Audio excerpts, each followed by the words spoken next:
Hello, everyone, and welcome to the CPA Moms podcast. I'm your host, Nicole Kale. I'm the brand ambassador of CPA Moms, and today we are talking about one of my favorite topics, what work-life harmony really looks like, and redefining success as a female accountant. Today, I'm talking with my mentor and friend and the founder of CPA Moms, Mayumi Young. I always love just having you on the podcast. It just feels so easy and fun with you. It is fun. So today we are talking about a topic that I know is very near and dear to your heart. And I'm not sure if you actually coined the phrase work-life harmony because it's always been work-life balance in my life. But in my world, you did coin that phrase, so I'm going to give you credit for it.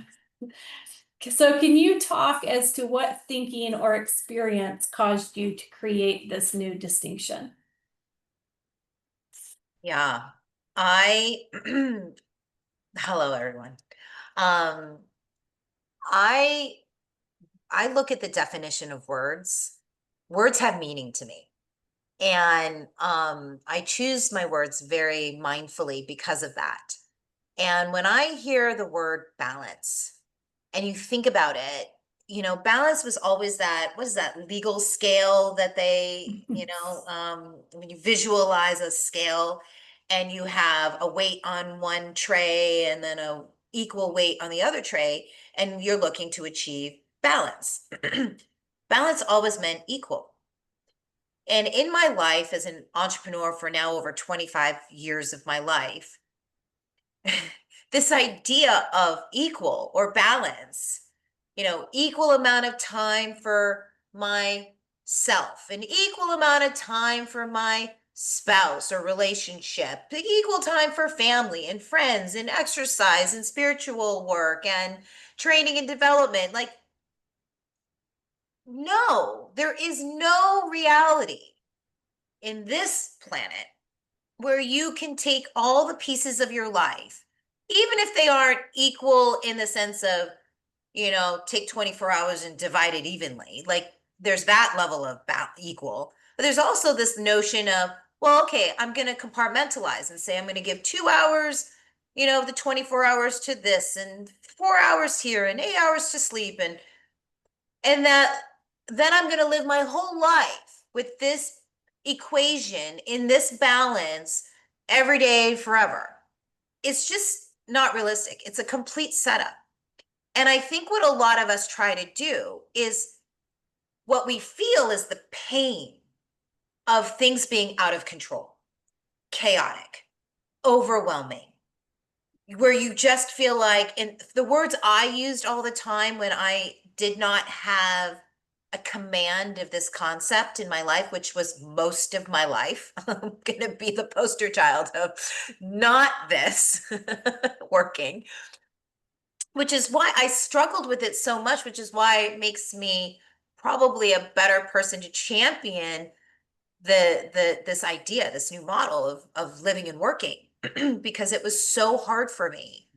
For things that come easy to me, it's hard for me to teach other people because it just came naturally. But the things I just had to really work at, I'm like, oh, I can dissect this thing down to the micro item.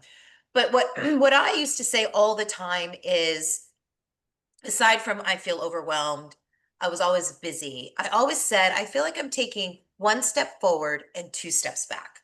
That was just my everyday reality. Like, no matter how many things on the to-do list I got done, no matter how hard I tried to get that workout in, no matter how many rewards or punishments I gave myself for keeping up with my routines, and didn't matter how much coaching I got, it didn't matter. I was always left with some sense of personal failure almost every single day. Or maybe I could do it for a week or even a month, but then something would happen and it would go away. And then I would just feel like I would feel unsuccessful. And really, at the worst case of the spectrum, I felt like a failure in many cases, that I was failing at this and therefore failing at life. And I think when you add the equation of being a mother, what I hear all the time is this extreme mom guilt of feeling like you're failing as a mother. And it starts with this concept. Because if you're measuring success or failure based on this idea of work-life balance, we're pretty much setting ourselves up to fail from the beginning, right there. Because life is, it ebbs and flows. It's a dance. It's like a wave. I live in Southern California. I live in San Diego, California. And though I'm not a surfer, I have surfed. And the thing about surfing is that the waves are not the same. Some are small, some are big, some are huge, some are squishy, some are clean. This, and they come at different cadences.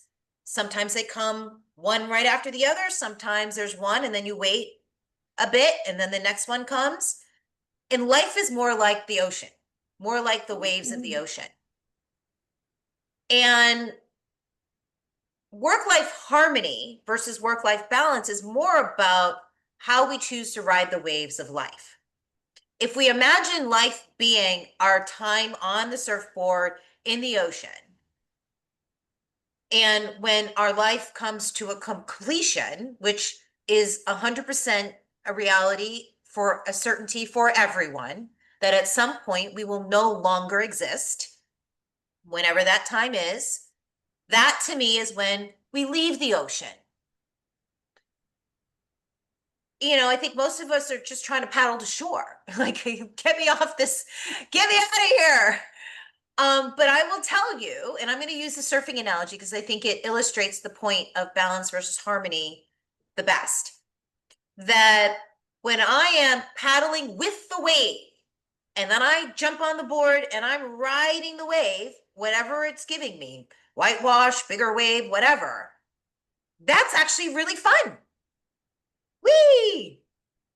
Hair blowing. It feels unbelievable to catch a wave on a surfboard. It's the most exhilarating, freeing, liberating experience. If you've never done it, highly invite you to take a trip and go take a surf lesson. It's fun. Anyways, but you can imagine, right? Riding a wave, that's fun. Paddling, sometimes we have to paddle really hard to get into the bigger waves. That's sometimes we have to be in life. We have to like exert some energy, exert some effort towards accomplishing and catching that wave. You don't just get on the surfboard and the wave takes you. You have to paddle, paddle, paddle, paddle, paddle, and then you jump on the wave, jump on the board to catch the wave. And there's other times that the wave, your timing is a little off. How many of you have lived life and your timing is just a little off? And you catch the top of the wave and there you catch the back of your board and over you go and in the wave you go. And if you're close to shore, the wave might be high and the ground might be low, narrow and shallow, and you might get smashed onto the ground. There might be a succession of waves that come, and before you can get to the surface from the first wave that pushed you underground and tumbled you around like you're in a washing machine, and you pop up and try to get air, boom, there comes the next wave, smashes you. Now you feel like you're drowning. How many of you live life feeling like you're drowning? So this is life. Life is like being on the ocean, sitting on a surfboard. And when we look at life like I'm on a surfboard, I can choose to paddle and catch the next wave, or we can be upset that their waves are too big or not the right size and da da da da.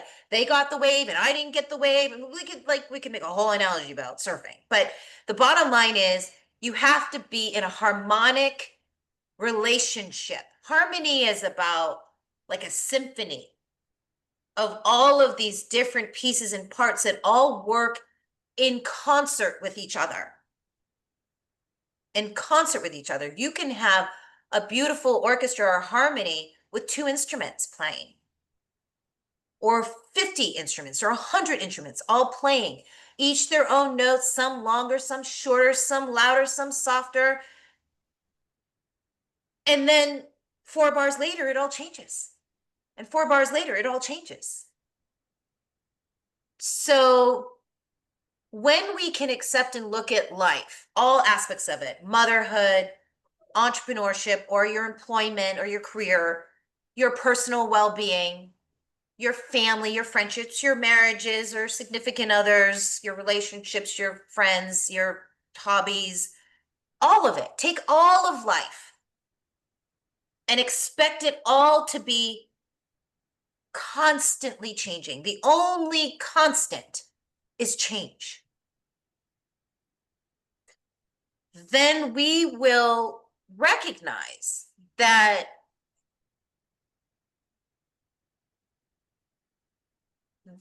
feeling of being more in control, like you can't control the ocean.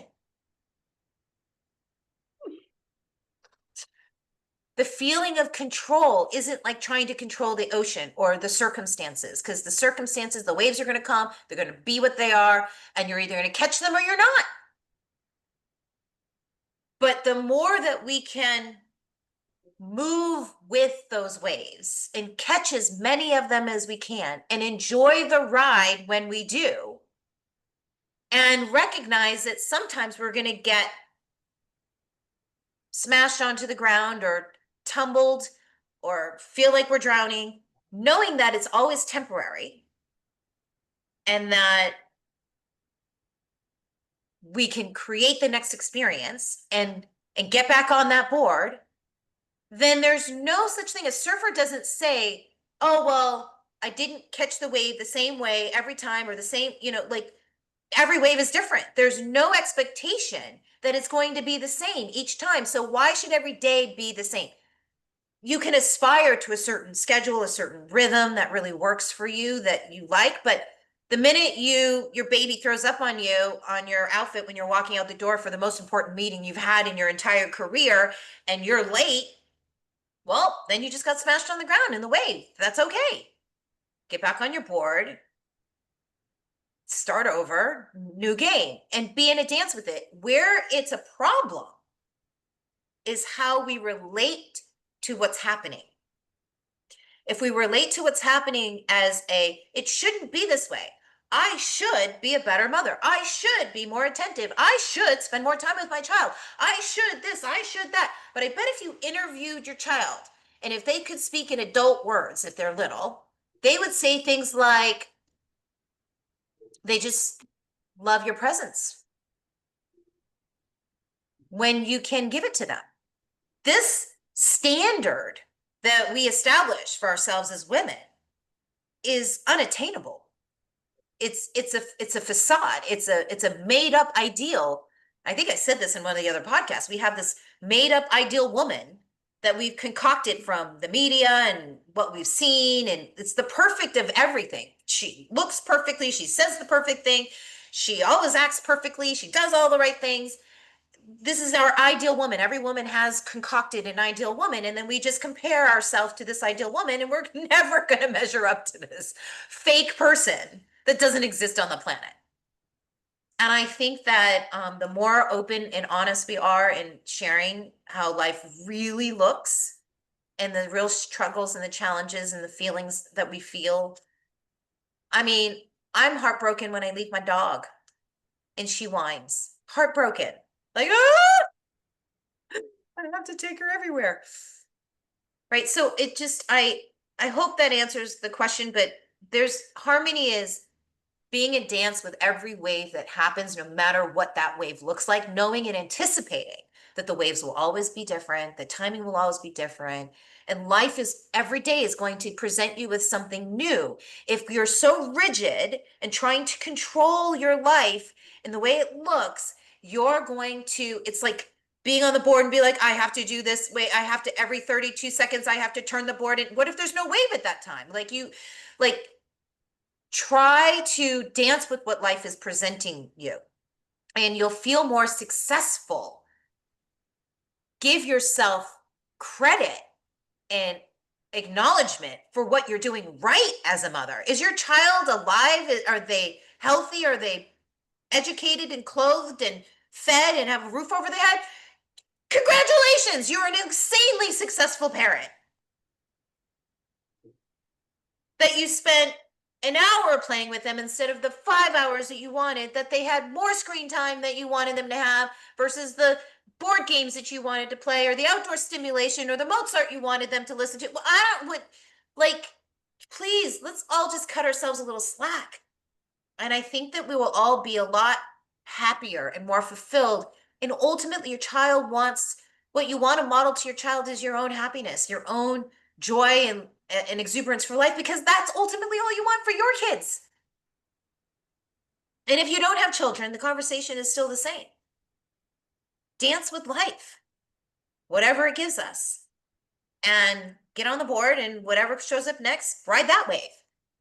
And, doesn't mean don't have a plan, doesn't mean don't have rhythms, doesn't mean, hey, don't have a intention to go to the gym 3 times a week or whatever it is. But when it doesn't go that way, stop shoulding on ourselves. Let's just collectively stop shoulding on ourselves. I shoulda gone to the gym. I shouldn't have hit that alarm clock 3 times and gotten an extra half hour of sleep because I only got 4 hours. Shouldn't have done that. Let's just be kinder to ourselves. We need more loving kindness. So hopefully that answered your question. But yes, I have a very strong feeling about the concept of balance versus the concept of harmony. Yes, that did answer the question. I will say fun was not my surfing experience. My surfing experience was more the pounding against the bottom of the ocean, but that's a topic for another day. But yes, I love that distinction. I really do. It's really helped transform the way that I look at it as well, and in turn has then transformed my life, just applying that simple one word difference. It just makes you look at it all different instead of trying to balance, like you said, each day. I think that makes it a little more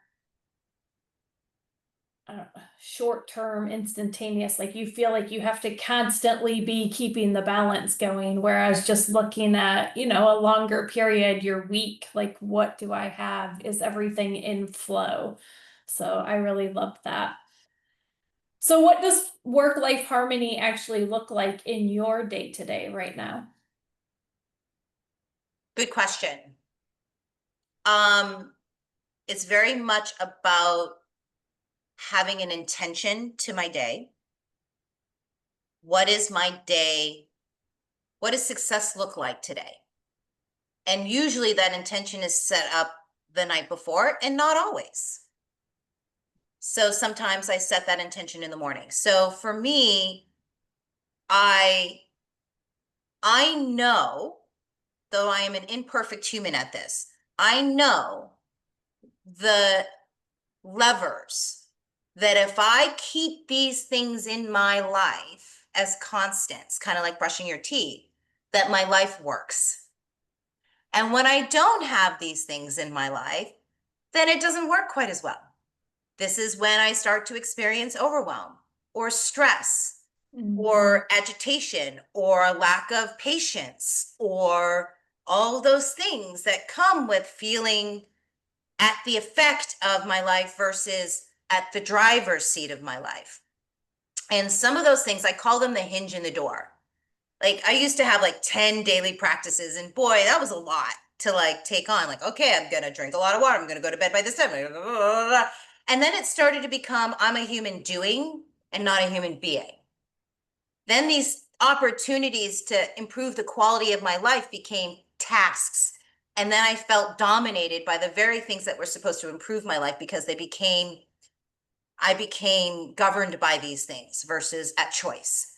So I discovered that there's a few hinges in the door for me. And I think this is a great exercise if you're writing something down and you want to ask yourself a question. This is a good question that you can ask yourself. When my life really works like that, I'm riding the wave, I'm in flow. What are, first of all, what are the qualities of me, who I'm being, that I'm experiencing during those moments? Who am I being? Usually I'm much more kind and patient and loving and caring to like my husband. I am very present with people. I'm not looking at a clock. I'm not worried about what's on my to-do list. I'm not worried what's in my calendar. I'm just right here, totally present, totally involved in this conversation, not trying to be anywhere else. And I feel a great deal of peace. and I have a lot of clarity. Just I feel very clear and very peaceful. And then I have to ask myself, and you can ask yourself, like, what's the essence? Like, who are you when you're at your feeling the most free, most flowing, most in harmony with work and life? And then ask yourself, well, what are the actions, activities, practices that most rise these, generate this way of being? What are those actions? Because for me, there are actual things that I do that generate more of those ways of being. For example, get moving my body. Any form of exercise, it could be walking, hiking, pickleball, anything, yoga, running, time in nature, connection to people I love, playing with my dog,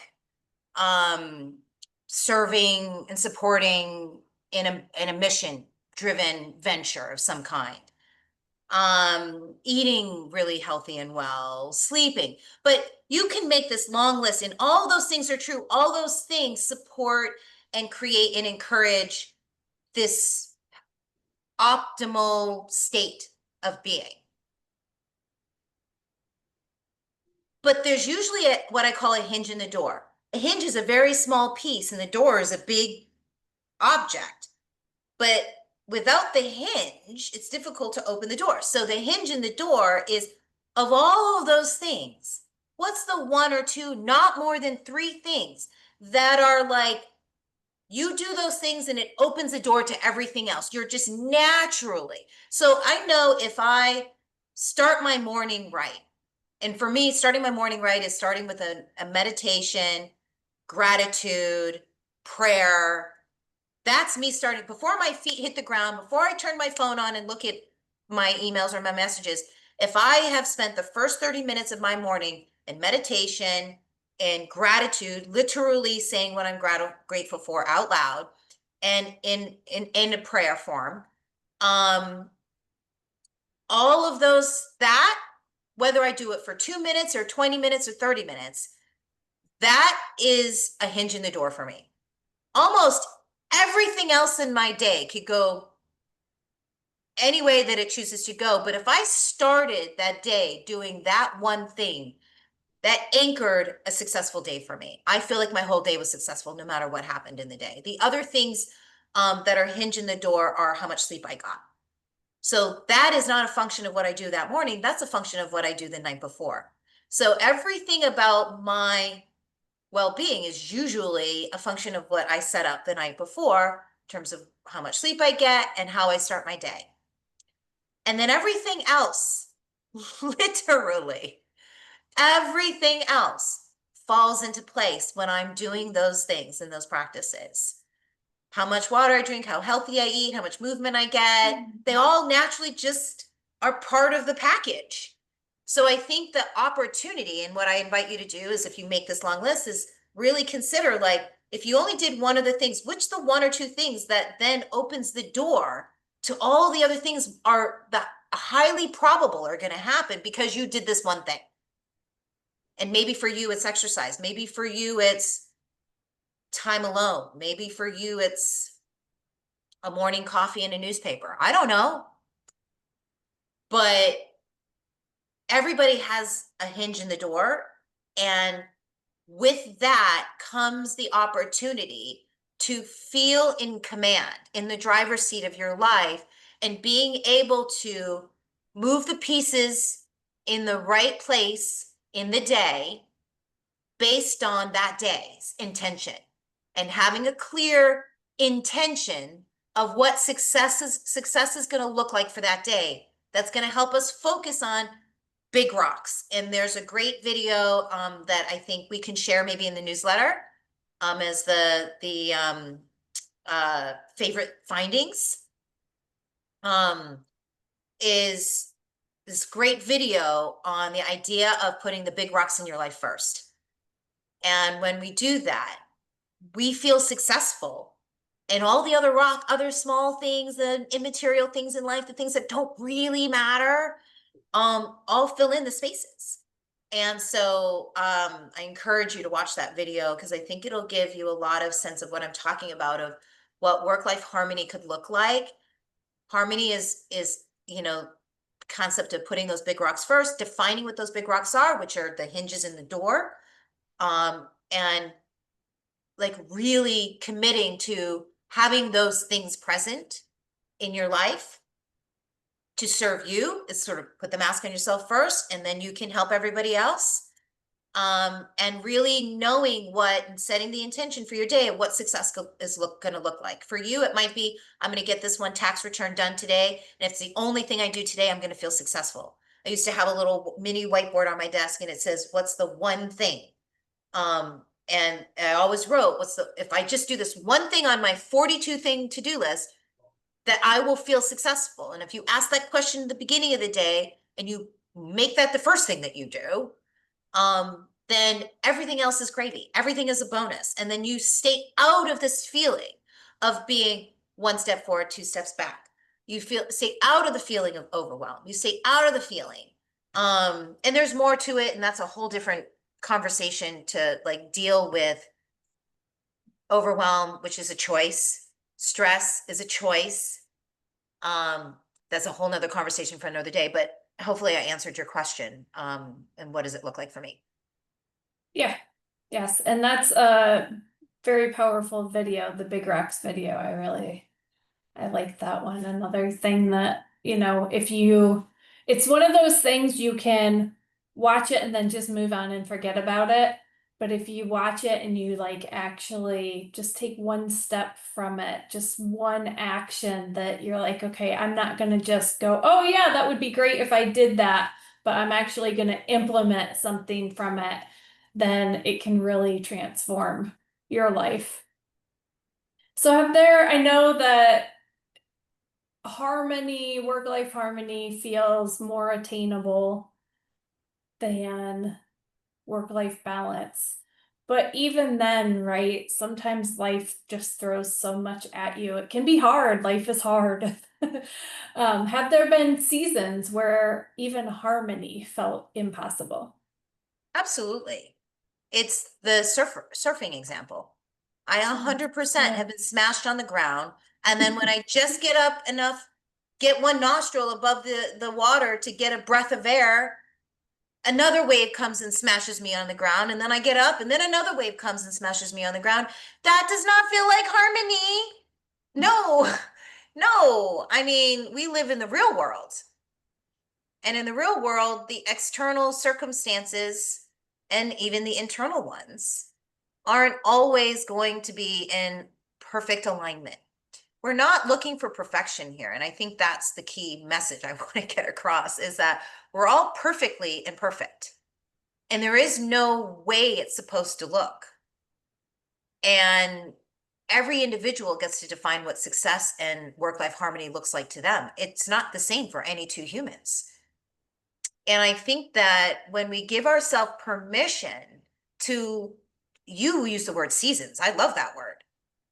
I absolutely experience my life in a spring, a summer, a fall, and a winter season.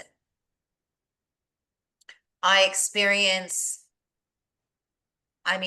had times where I've had years. When the 2008 recession happened, my husband and I were very involved in real estate. It took 3 years to crawl out of what felt like the rubble of 2008 for us, and then another 3 years of what I called PTSD to overcome the emotional impact of what we went through. We called that a 6-year winter season for us. It was a dark, difficult time. But I've lived enough years of my life to understand that after winter comes spring, and after spring comes summer, and after summer comes fall. And I know their saying is, this too shall pass. And that's wonderful when people say it when you're in your darkest hour. And you're just like, grr, that's not helpful. But it is true. And I find that we could go through life, and when, life takes us up and down and up and down. But so the thing that's important is, yes, life is doing this, but it's also always moving forward. So we're never in the same place. We're always growing. We're always evolving. We're always learning. And every difficult period, when you look for it, has a seed, a kernel of wisdom that we can carry forward into our future. Maybe to make better choices. Maybe what there was to get is, wow, I'm stronger than I thought I was. Maybe there's nothing to learn. Like, there's nothing that you would have done differently. It just happened. That's true in a lot of cases for physical illnesses. Dis-ease in the body. Sometimes you could look retrospectively and say, maybe I shouldn't have smoked 10 packs a day. Okay, that's sure, cause and effect. But what about children? What about healthy people? You know, like if we look at things that maybe don't have an explanation and there's a physical impact or a financial impact or something, a loss of some kind that we can't explain or make sense of, we'll make ourselves crazy and deeply depressed if we look at that like we did something wrong. We could have done something better. Well, maybe not. Maybe all there was to learn or to discover is that you're stronger than you thought you were. Nicole, you say this all the time, and I love this, and it's so true for you. You say, I can do hard things. Yeah. But how did you know that you could do hard things until you were faced with having to do hard things? Right. But what a great thing to carry forward into your life. I can do hard things so that the next time life smashes, this wave hits you and smashes you on the ground, what you have is, I got this. I can do hard things. I'm not interested in rainbows and unicorns. It doesn't help anybody. When you're in your darkest hour, what there is to get is that you're not being punished. You didn't do anything wrong. Sometimes life just happens. And what we have an opportunity to do is find our equilibrium as quickly as we can, find our breath as quickly as we can, as soon as the circumstance will allow, and be kind and gentle to ourselves in the process. Treat yourself in those instances the way you would treat your child under similar circumstances. Would you yell at them, berate them? Would you criticize them? Would you tell them they're not doing the right thing or they should have done something different? No, you would just love on them and comfort them while they're going through a difficult time until that time has passed. So I think that's the key, is life can be hard. I won't claim or own, again, language is powerful. I won't claim that life is hard. That's not, it is what we say it is. So I'm not going to declare that life is hard. I'll declare that there are moments that are harder and there are moments that are less hard and quite enjoyable, quite magical, quite liberating, in fact. And my goal and my aim is to have more higher percentages of my time in my life in freedom and flow and joy and ease, and less time in the opposite. And I find that I do have a say in that.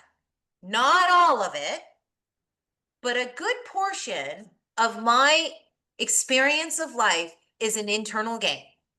If I'm resisting the circumstances of life, if I am criticizing or judging or evaluating what it should or shouldn't be versus accepting what it is, I find that I move through the difficult times faster when there's a lot more acceptance. It's kind of like you're on a roller coaster, you know you're going up, but you can feel that it's coming this way.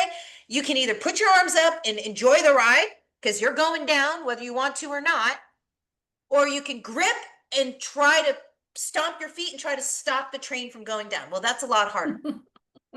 Good luck with that. You're still going down. You're just going to suffer all the way down.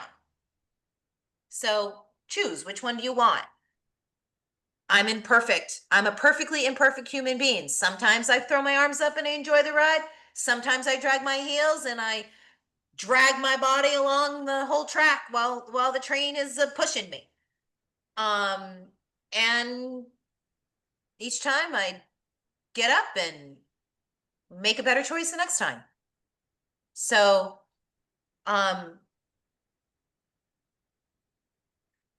let's give up the shoulds. Let's be kinder to ourselves and know that whatever version of reality of life that you think that you're failing, create something else. If you don't like what you have, create something new. Literally. If you're unhappy, you hate your job, create something else. You're not stuck with that. Now you got kids. If you're like, today I hate my children, well, different story. But you get what I mean here. I think we underestimate our power to create a life that really gives us joy. And I can say that I have a lot more command over how my day goes because every aspect of my life is a created one. Didn't start that way. But once I understood I had the power to create, that gave me all the power I needed in the world to live a life of work-life harmony. Yeah, and I think that's a really great intro or segue into the second part of the podcast, redefining success. So, I found that the shift in thinking about it from balance to harmony, from trying to balance everything perfectly to creating a life where everything just kind of works and flows together, it really shifts how you think about and look about everything in your life. Once you stop seeing work and life as things that are is constantly pulling against each other. Instead, you start asking how they can support and complement one another. It really just starts to change then how you define success altogether. In my recent podcast with Aubrey, she shared her journey and how once she made it, she became a shareholder in her firm. This is what she had worked so long and hard for. But then she got there and oh no, success didn't feel the way that she thought it would, as she kind of realized that it wasn't what she truly wanted at all. And that happens, there's been other women I've talked to that tends to happen. And the one thing I feel like that is missing, or what they have said is missing, is they got there and they realized, wait, where's the work-life harmony? I've been focused so hard on this, but I'm missing work-life harmony. So I think that it introduces this whole shift to then look at your version of success. And I know that you've had this too in your life. I've been doing coffee chats with the community, and they've had that same thing where they push for a version of success, and then it just feels hollow when they get there. And I find it so interesting because, and I don't know if this is across the board, but definitely women in accounting, instead of looking at and exploring the possibility that maybe there's something wrong with the success, maybe there's something wrong with how they were defining the success that they achieved, they start looking inside and going, well, what's wrong with me? Like, why am I not thinking better about this? Why am I not enjoying or more excited about this? This is what I've wanted. This is where I'm supposed to be. I guess it just makes you wonder, like, how do we get so caught up in chasing a definition of success that it's not even who we are, it's not even what we want, and then we start questioning ourselves instead. Yeah, that's really a powerful question. And they are very interrelated, the concepts. Right. I mentioned a little bit of like starting your day, like defining what does success look like for you today. But a more deeper cut to what I believe is a very distorted, a very hollow way of viewing success versus the way I perceive success, has a lot to do with the concept of be, do, have. If you've been around and ever heard me talk about this concept, most human beings walk around living life in the world of do, have, be, which is the opposite. Do, have, be is tell me what to do so that I can have the result, the partnership, the money, the relationship, the children, the whatever, the picket fence, I don't know. Tell me what to do so I can have the result so that I can be happy. Do, have, be. That's most human beings walking around the planet.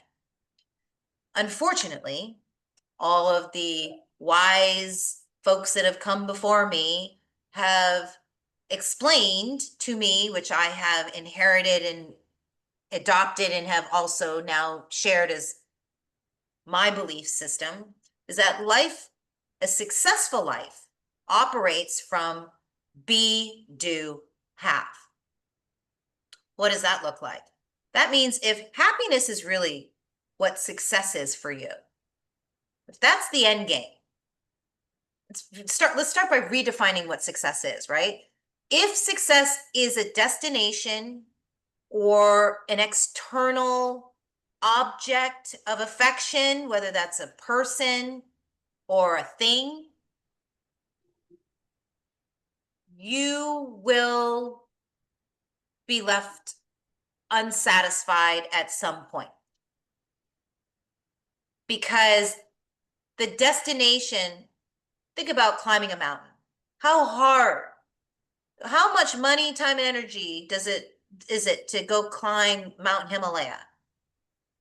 Hundreds of thousands of dollars, years of training, then the actual climb itself, and then you get to the peak and you can be up there for what? Because there's no oxygen. A minute, 5 minutes, I don't know, not long. And if your experience of life is only given by the destination called the peak of the mountain for the 5 minutes that it is, you have to climb a mountain every single day to have happiness every single day. Or if your source of happiness and fulfillment and joy in life comes from an object of affection, whether that's a person or a thing, and that person leaves, then you don't get to be happy anymore? Or that object is stolen or in disrepair or lost. You don't get to be happy anymore? These attachments to things and the attaching success to objects of affection and destinations are what lead to so much dissatisfaction, depression, unhappiness, unfulfillment. It's an empty well. You can never get enough out of the well. You keep going back for more and more and more. And it's why there's such a big deal with astronauts. I don't know if you've ever heard the concept of astronauts once they've gone and seen the Earth and they come back, they have a very difficult time. Gold medal Olympians.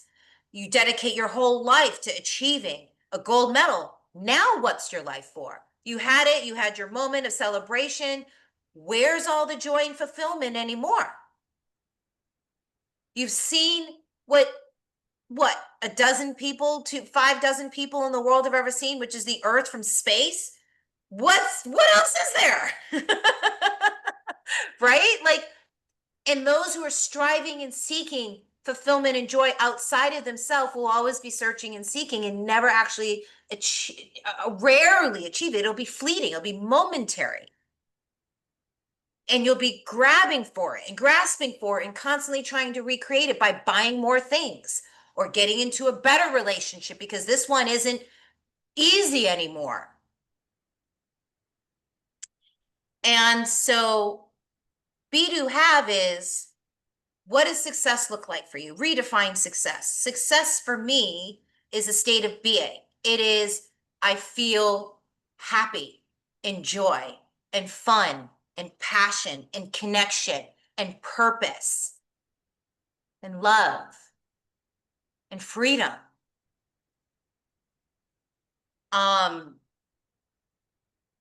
And health.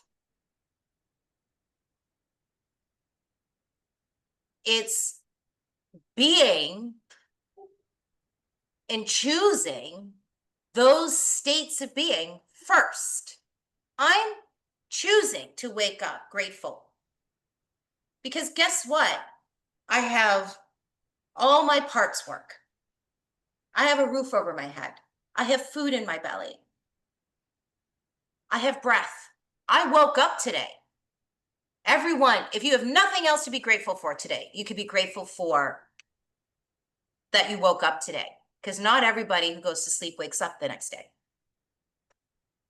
And I find that gratitude, if you can't find a way of being that you can authentically choose, given that maybe you're in one of those getting smashed on the ground by the wave, you can find something to be grateful for. You can be grateful for your children, or you can be grateful for the breath, grateful that you woke up, grateful that the sun is shining. If the sun is shining, you can find something to be grateful for. And when you do, that way of being elevates your, I'm going to use the California woo-woo word, your vibration, your energy, your state. It elevates you. And like attracts like. We are water. We are energy. We transmit. So if we are at a higher frequency, at a higher vibration, all this water frequency. Another great video to watch is oh my gosh, I can't remember the scientist's name, from Japan. There was a documentary he did about water. Oh, I'll find it for you, Nicole, and I'll send it. You can share it with the community. It's so awesome. And it shows, he had a microscope on water that was preyed on by monks, water that was, that had really like heavy, really like gnarly metal music or whatever. And the molecules of the water created different crystals. And it was beautiful crystals when it had positive vibration and energy, and this like glob of really, it's so powerful to look at. And we're what, 70-80% water. We're a very high percentage water. Mm-hmm. So those internal conversations, I hate you, you're so stupid, blah, blah, blah, blah. If you understood those words have the power to change the actual physiology, literally under a microscope, you could measure your beautiful crystals turning into slush and mud. You understand that we are a frequency, and like attracts like. You put out a positive frequency, you get positivity back. So if you create who you're going to be, I create that. And by the way,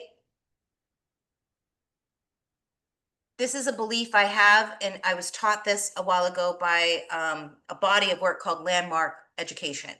And they taught me this idea that we're always successful. Everyone is always successful. We're always winning the game that we're playing. So if you don't feel like we're winning, then the question isn't, are you successful? The question is, well, what game are you really playing that you're winning? Well, I'm playing the game of being a victim, and I'm winning that game. How about I play a new game? So if you believe that you're already always successful, and you create, I am successful. The two most powerful words ever spoken in the human language are I am. Whatever follows it is a creation. I am successful. Then what you have is this incredible opportunity to choose who you're going to be. And then, like a package deal, the actions there are to take come with it. So if you've already chosen that you're going to be grateful that day, then all the actions that follow are generally going to be things like, well, you're kind to the cashier. because you are in a state of gratitude. And so you're more present and more kind to people around you because you chose a state of being grateful. The actions will follow it. So the doings will always follow the ways of being. And then you have the car, the object of affection, the da da da da da. But those are the results of your success. First is success. You choose success. You become successful. And then you take the actions that are consistent with somebody who is successful. And then you have the result that you say that you're committed to having. But your experience of life is not governed by the result because you chose your experience of life first. You get to have that as an ongoing state. It can't be removed. It's an internal game. The object can be gone and that state of being is always still there. I hope that makes sense. So if you can start to embrace the idea of be to have as a way of living your life, you will no longer need the destination for those states of being because you already created those beings. You have the being whether you get the result or not. Now the result is a bonus. Like, oh, look at that. It's a game you get to play in life. What else are we going to do? Bounce around on Earth for 85 years and then what, right? Like, let's play some games. Let's play a game called How Much Money Can I Make? Let's play a game called How Many People Can I Serve and positively impact in the world? Let's play a game called How Can I Raise Amazing Humans?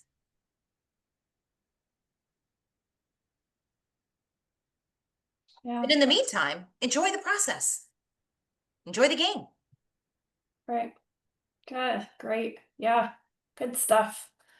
It's so important for, I think, everybody, but again, women in accounting, just the stories that I'm hearing, it's so good for them to hear these conversations and to really embrace these. Because yes, it is life changing when you start adapting some of these mindsets and start shifting from them.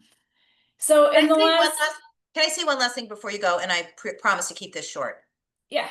One of the most important things, because these are just concepts, like sometimes it's a reminder, some of you have heard these, some of you are practicing some portion of this on your own, or the most important thing I'll say that helps make a lot of what I said real and have it last is to be in a community of like-minded and like-hearted individuals.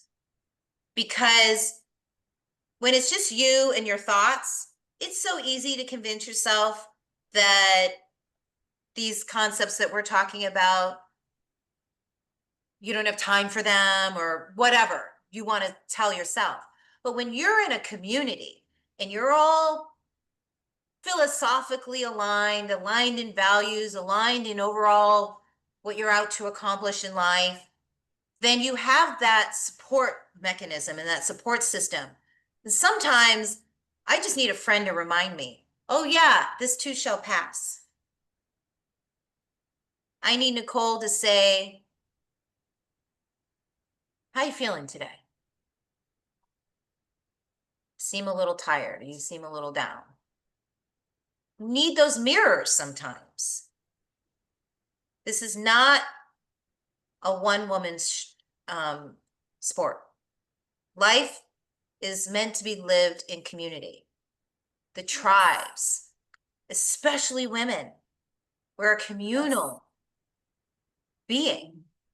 And I know that the hope and the goal for Nicole is to really create that community here of like-hearted women. And I just wanted to say that, these concepts can be very fleeting and you can listen to this podcast and be excited, and it's got about a 5-minute shelf life, and then life will happen. But if you're in a connected, engaged community like this, you can see it lasting and growing and expanding, and you can be contributing to others and be a mirror for others, and they can be for you. And that reciprocal relationship is so beautiful and such an elevated way of being, and all boats rise with a rising tide. So everyone can contribute to the elevation of everyone. So I needed to add that one piece because this is a great conversation to be in, but it's better to do it in community and be it in community.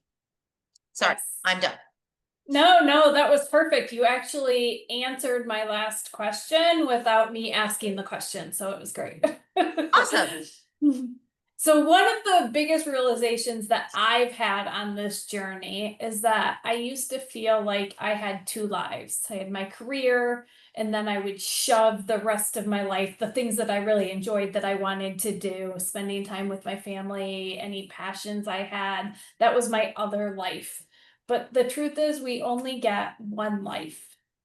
Now, thanks to this path and this community, I have one life and it's commingled and it's beautiful.